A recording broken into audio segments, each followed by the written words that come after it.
साथ मैं हूं अपर्णा मौजम। देखते हैं 1 मिनट में खबर और उसका पूरा विश्लेषण।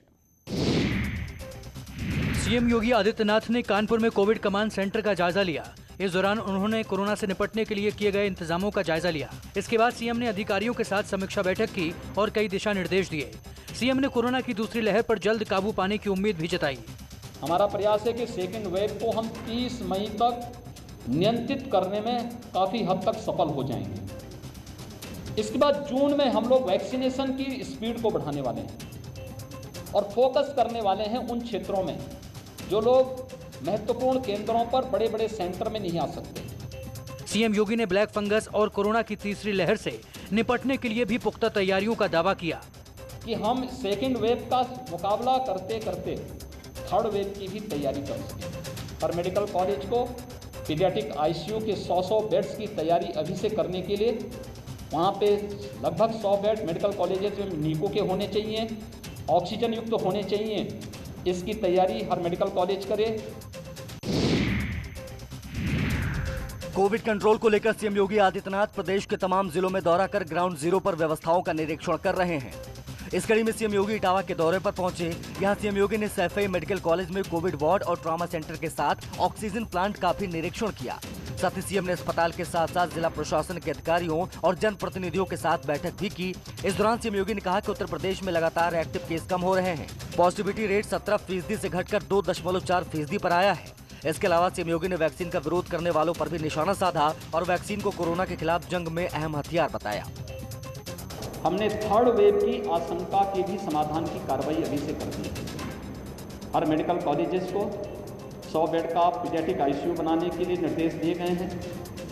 हर डिस्ट्रिक्ट हॉस्पिटल में 25 से 30 बेड का पीडियाट्रिक आईसीयू के निर्माण की कार्रवाई प्रारंभ कर दी गई है। ऑक्सीजन प्लांट प्रदेश के अंदर 300 से अधिक वर्तमान में या तो निर्माणाधीन हैं या प्रस्तावित किए गए हैं, जिससे हर जनपद ऑक्सीजन में आत्मनिर्भर हो सके। इस कार्रवाई को सफलतापूर्वक आगे बढ़ाने का कार्य किया जा रहा है। भारत सरकार का इसमें बहुत बड़ा सहयोग हो रहा है। यूपी में कोरोना को शिकस्त देने में पूरी मुस्तैदी से जुटे सीएम योगी अलग अलग जिलों के ताबड़तोड़ दौरे कर ग्राउंड जीरो पर जाकर हालात का जायजा ले रहे हैं।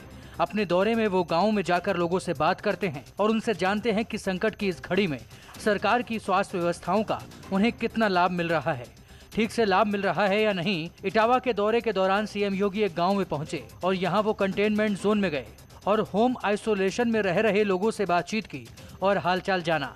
इस दौरान सीएम योगी ने अधिकारियों को कई जरूरी दिशा निर्देश भी दिए। आपने रिपोर्ट नेगेटिव आ गई सर। अभी थोड़ा घर में रहिए, आराम में रहिए और कोई भी बात हो ये तो क्या थे आंगनबाड़ी काम कर रहे हुए ना, हाँ तो उनके अकाउंट में दे देंगे। ठीक है, ठीक है, दवा वगैरह सब आ रही है ना, कोई दिक्कत तो नहीं है।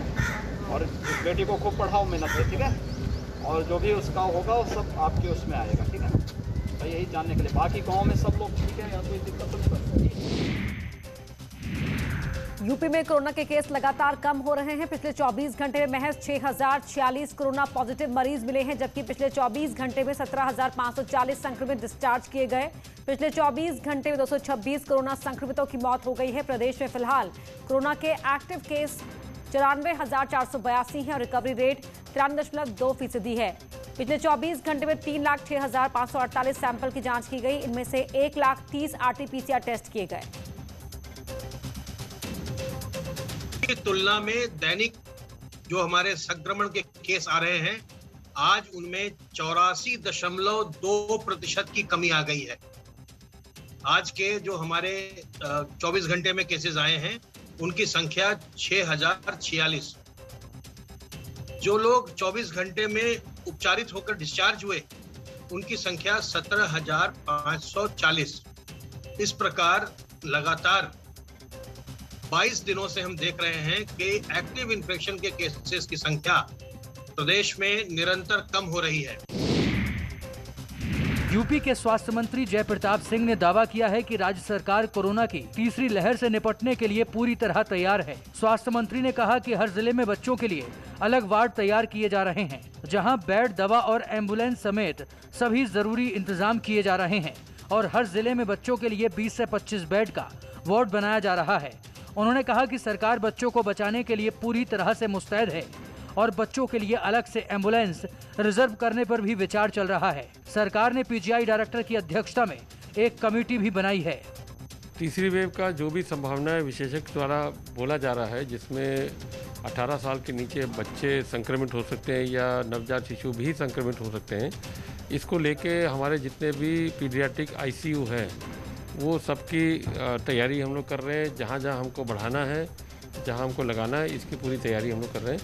ये सर्वाधिक हमारे मेडिकल कॉलेजेस में रहेगा, उसमें 100 बेड के पीडियाट्रिक आईसीयू रहेगा और जिला अस्पतालों पर 20 से 25 बेड का रहेगा।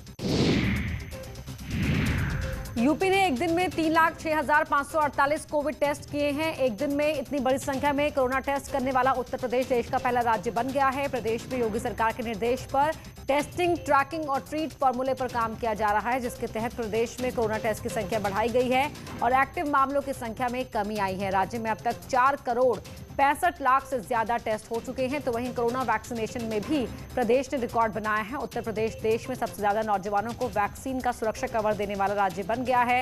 राज्य में अब तक 18 से 44 साल की उम्र के 10 लाख लोगों का वैक्सीनेशन किया जा चुका है। एक बृहद अभियान का परिणाम है, जिसमें ट्रेस, टेस्ट एंड ट्रीट के अर्ली एंड एग्रेसिव कैंपेन प्रदेश ने पूरे प्रदेश के अंदर हम लोगों ने प्रारंभ किया और उसका परिणाम था हम लोग अब तक 4 करोड़ 65 लाख से अधिक टेस्ट संपन्न कर चुके हैं पूरे प्रदेश में। ब्लैक फंगस को लेकर कांग्रेस की अंतरिम अध्यक्ष सोनिया गांधी ने पीएम मोदी को चिट्ठी लिखी है। सोनिया गांधी ने कहा कि आयुष्मान भारत स्कीम में ब्लैक फंगस नहीं है और उसकी ब्लैक दवा भी बाजार में कम है। राज्य सरकारों को महामारी घोषित करने का भी आग्रह किया।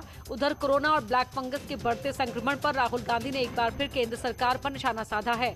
अपने ट्वीट में राहुल गांधी ने लिखा है कि मोदी सिस्टम के कुशासन के चलते सिर्फ भारत में कोरोना के साथ साथ ब्लैक फंगस महामारी है। वैक्सीन की कमी तो है ही, इस नई महामारी की दवा की भी भारी कमी है। इससे जूझने के लिए पीएम थाली थाली बजाने की घोषणा करते ही होंगे। कोरोना की सेकेंड वेव को काबू में करने के लिए सीएम योगी के TTT फॉर्मूले से पूरे प्रदेश में कोरोना संक्रमितों की संख्या में भारी कमी आई है। कोरोना प्रोटोकॉल को लेकर की गई सख्ती और TTT का ही असर रहा है कि प्रयागराज मंडल के 4 जिलों प्रतापगढ़, कौशाम्बी, फतेहपुर और प्रयागराज में भी कोरोना का पॉजिटिविटी रेट तेजी से नीचे आया है। प्रयागराज मंडल में पीक पॉजिटिविटी रेट 18 से घटकर 1.42% पर आ गया है। मंडल में अगर संक्रमितों की बात करें तो प्रयागराज जिले में हर दिन लगभग 100 और अन्य 3 जिलों को मिलाकर 200 के करीब ही नए कोरोना पॉजिटिव केस सामने आ रहे हैं। इसके साथ ही गांव-गांव ट्रेसिंग और टेस्टिंग अभियान को 30 मई तक चलाए जाने का निर्णय लिया गया है, ताकि कोरोना की चेन को पूरी तरह से ब्रेक किया जा सके। कोरोना की थर्ड वेव की चुनौतियों से निपटने के लिए प्रशासनिक अमला तेजी से तैयारियों में जुट गया है।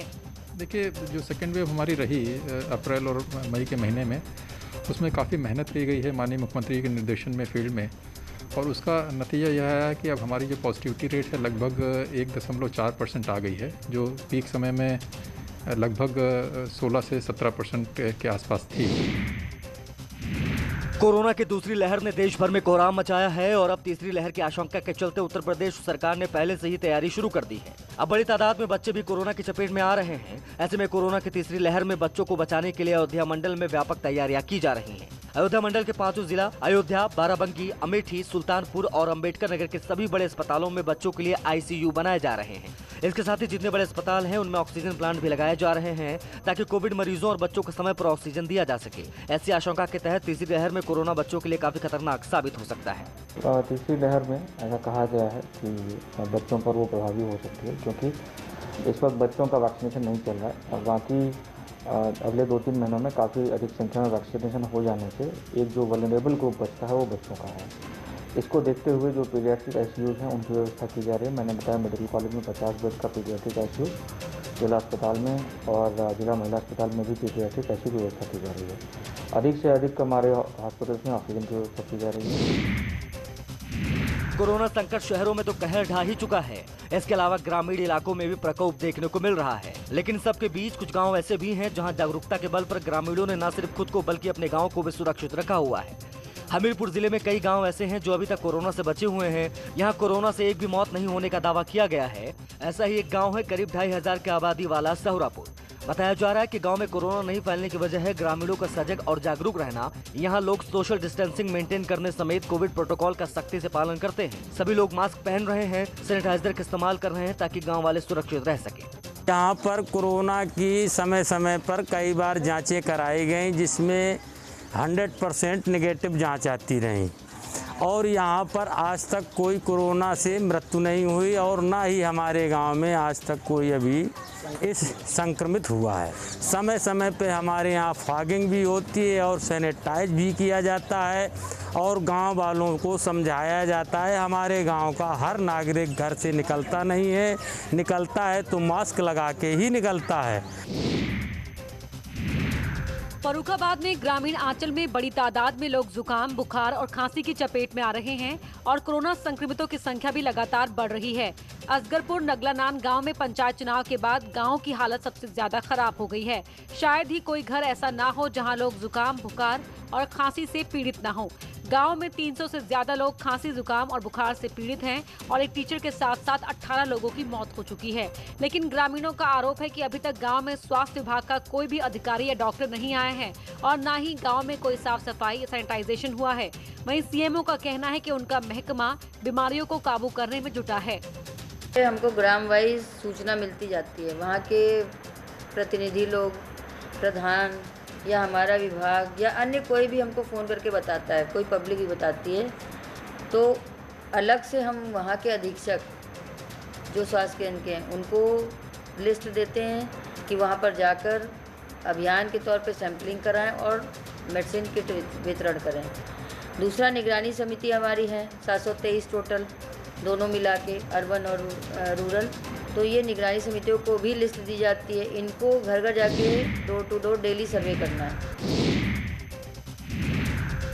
बुलंदशहर में बालबंदी गृह में 22 कोरोना पॉजिटिव बंदी मिलने से स्वास्थ्य महकमे में हड़कंप मच गया। ऐसे में बड़ा सवाल यह है कि क्या इस बालबंदी गृह में कोरोना की तीसरी लहर ने दस्तक दे दी है। बता दें कि 7 मई को सभी बालबंदियों का RT-PCR टेस्ट किया गया था। तब एक भी बंदी और स्टाफ कोरोना संक्रमित नहीं निकला था। लेकिन शनिवार को कुछ बालबंदियों की तबीयत खराब होने के बाद स्वास्थ्य विभाग की टीम ने सभी 75 बालबंदियों की कोरोना जाँच की तो 75 में से 22 बच्चे कोविड पॉजिटिव मिले। आनंद फानन में इन कोरोना पॉजिटिव बाल बंदियों को कोविड अस्पताल में भर्ती करा दिया गया। हालांकि स्वास्थ्य विभाग का दावा है कि यहां पूरी तरह से एहतियात बरती जा रही है। टेस्ट करने के बाद सभी बच्चों का सामान्य टेस्ट किया गया था, उसमें 22 बच्चे पॉजिटिव आए थे और उन सभी को DIT में भर्ती करा दिया गया और सभी एसिम्प्टोमेटिक है, सभी ठीक। हम रूटीनली चेक कर रहे थे, ऐसी रूटीन चेक में इसको भी चेकअप किया गया था और इनमें 22 बच्चे पॉजिटिव आए थे। ये 16-17 साल की आयु के बच्चे हैं।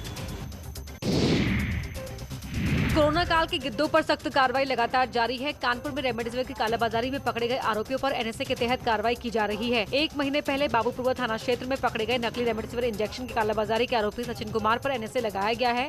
कानपुर के DM आलोक तिवारी ने बताया कि शासन के निर्देश पर आरोपी सचिन के खिलाफ कार्रवाई की गई है। बता दें STF ने 265 नकली रेमडेसिविर इंजेक्शन के साथ 3 लोगों को गिरफ्तार किया था। इसका मास्टरमाइंड सचिन है। आरोपी हरियाणा का रहने वाला है। एक पर्टिकुलर इंस्टेंस था जिसमें सचिन कुमार नामक व्यक्ति रेमडेसिविर के नाम से नकली दवाओं को बेचने का प्रयास कर रहा था। वो उसको पुलिस ने पकड़ा था। भारी मात्रा में नकली रेमडेसिविर के वायल्स बरामद हुए थे। इस तरह के कृत्य से आम जनमानस में दवाओं के प्रति जो विश्वास है, जो आस्था है, वो उसको आघात पहुंचता है, जिससे महामारी नियंत्रण के प्रयासों को गंभीर धक्का लगता है। शासन द्वारा दिए गए निर्देशों के क्रम में इसको पूरी गंभीरता से लिया गया और सचिन कुमार के विरुद्ध NSA national security act NSA के अंतर्गत कार्रवाई की गई है।